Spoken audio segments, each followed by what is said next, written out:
Back in 2019, I took a look at the Guild 3, which was in early access at the time. As somebody who was a fan of both the Guild 1 and 2, I was very disappointed on what was being offered then. Still, I've always wanted to revisit the game after it was fully released. Fast forward to 2025 and the Guild 3 has been fully released since 2022. The last update occurred in June of 2023 with no additional updates since then. It's safe to say that this is the best official version of the Guild 3 we are going to get, and the best shot for a good old powerhouse recommendation. So with this revisit underway, was I ultimately wrong about the Guild 3? When starting the game, there are several maps for us to choose from. Since I wanted one with multiple cities, I chose Vienna and Presporock. We also have several options to play with, including how many years the round equals, the max amount of opponents, the difficulty, the game start, and the overall goal. We will pick a free game similar to what I did for the Guild 1 and 2. We will also play with 2 years per round and the poor man's start, all on the normal difficulty level. Once the game is customized, we are now brought to the character creator. There are several options here to play with, including the starting profession,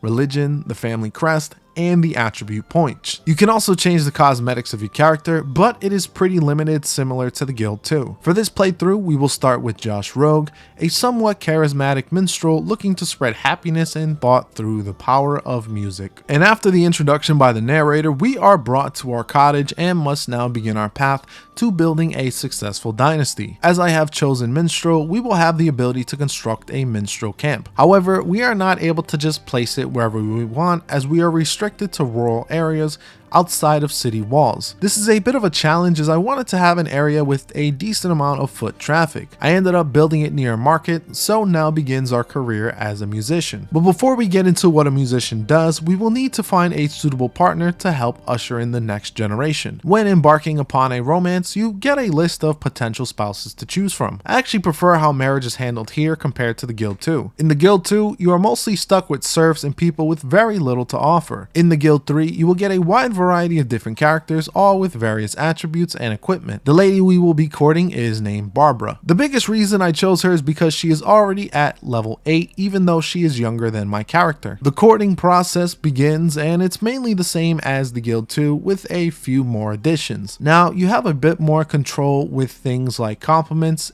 and you are given 3 options to choose from. Each option has a % chance of succeeding depending on your attributes. Since Josh Rogue is a charismatic and semi-perspective individual, he is able to woo Barbara with a few charming words and a warm smile, effortlessly drawing her in with his confidence and intriguing outlook on life. Eventually, Josh Rogue proposes to Barbara and she accepts the union. I figured that we would automatically go to the church and get married. However, I actually had to speak to the priest first in order to get a church wedding going. They are surprisingly cheap this time around, only costing me 50 gold. This is a worthy investment, as Barbara will become very important for us going forward. Alright, so enough romance and let's get to the business side of things. For minstrel, there honestly isn't too much here on offer. You can perform concerts at your tent or just select a spot on the map to perform. Either way will help you earn gold, although it will trickle in very slowly. Unlike prior titles, you have to assign a family member to the business if you want them to perform job duties. I'm okay with this change, although it does take up an employee slot, and additional slots are very expensive. Since I've already hired a minstrel prior, I needed to add an employee slot to make sure Josh, Barbara, and my employee can participate in the business. It's a silly limitation, but it is what it is. I'm also disappointed with the lack of meaningful building improvements and any additional actions or goods to create. It's a shame, since the Vagabond camp in the prior game gave your employees the ability to perform and create their own goods. It gave a simple profession so much depth. Fast forward a bit here, and this unfortunately is not exclusive to just the minstrel camp. The crypt has the same issue as well. Unlike in the Guild 2, the crypt only has one building and cannot be upgraded into more advanced buildings. There aren't even any advanced goods to make, so you'll be stuck making the same goods since inception. The lack of these advanced goods make the economy feel far simpler and less interesting to engage in. It was so much fun in the Guild 2 mixing up production to meet the demands of customers. Now you'll be stuck making 1 or 2 goods for the rest of eternity. And I'm sorry that I haven't moved on past this yet, but it really is the crux of my issue and why I didn't want to replay this game since my time in early access. Since there aren't any advanced goods to get or produce, progression for gold and getting better titles is incredibly slow. Funny enough, I got incredibly lucky with whom I've married. Since Barbara was carrying a bunch of caps of invisibility for some reason, I took her to the market and had her sell all of them to make a crazy amount of cash money bois. Specifically speaking, we made over 37,000 gold coins, basically cutting down on the tedium it would have taken me otherwise. Even though this game can be seen as game breaking and breaking the game balance in general, I do appreciate the Guild 3 for giving me this opportunity. And speaking of opportunities, there are plenty of things here. Occasionally you'll be alerted on a guild mission of a war going on. From here you can travel to the armory and talk to the lady there to be able to participate in the event. What I initially didn't know, however, is that family heads and people who are pregnant cannot participate in any of these events. Since Barbara is neither at the moment, she became our main adventurer going out all these different places. The first one was a war, which I equipped her with a chainmail along with a mace and shield to ensure a higher chance of survival. She accomplished this and brought back some spoils of war, including some plate mail. Unfortunately, the game doesn't tell you what you earn from events, so I had to figure this out on my own. While Barbara was often away on her adventures and escapades, Josh Rogue formed the domestic backbone of the Dynasty by participating in politics. Similar to prior guild titles, you'll need to be of a certain rank before you can apply to a position. In this playthrough, Josh became a town clerk and was given the ability to propose changes in certain laws. Outside of that, he receives a stipend of gold and influence per turn. One thing I do appreciate is that office positions now last several turns, so you don't have to worry about a one-turn candidate. Unfortunately, the political process seems very uninvolved as there isn't a big council meeting like in the Guild 2. Also, as a side note, I really enjoy when partners bring their own strengths and complements each other. The Guild 2 had this element as well, and I'm more than glad to see it return here. Honestly, I would say the element is even stronger here with Barbara really becoming a key element in the Dynasty's success. So I mentioned the influence, and that brings me to one of the most questionable design decisions in this game. Just like prior games, you'll need gold to obtain better titles. Gold is also used to unlock certain skills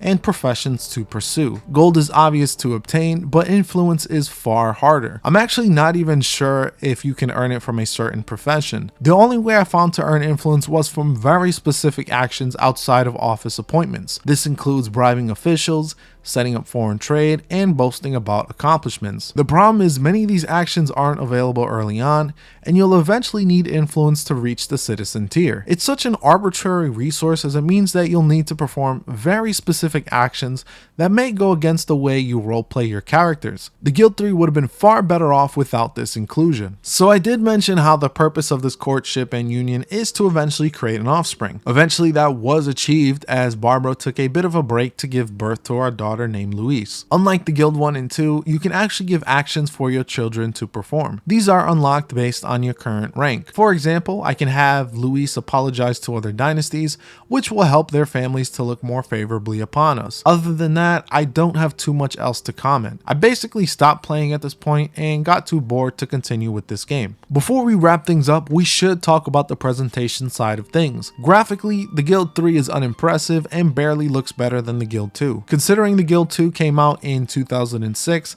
this is a disappointment. I would even go to say that the interiors of buildings look worse than what the Guild 2 had to offer. Musically, the Guild 3 delivers a very solid performance. Compared to the Guild 1 and 2, it isn't on par of those game soundtracks, but it is still very good here. A band named Dynasty created the soundtrack, which I've never heard of before. Looking at the portfolio of their website, they got a pretty stacked resume, including work on Crusader Kings 3, Knights of Honor 2, Victoria 3, and even Hearts of Iron 4. Safe to say, I'll definitely be keeping an eye on their work going forward. I'm also happy to report that I did not run into any crashes or game-breaking bugs during my playthrough. Considering how suddenly this game was abandoned, it is quite the surprise. However, I have read that people are having issues in regards to multiplayer connections to other sessions.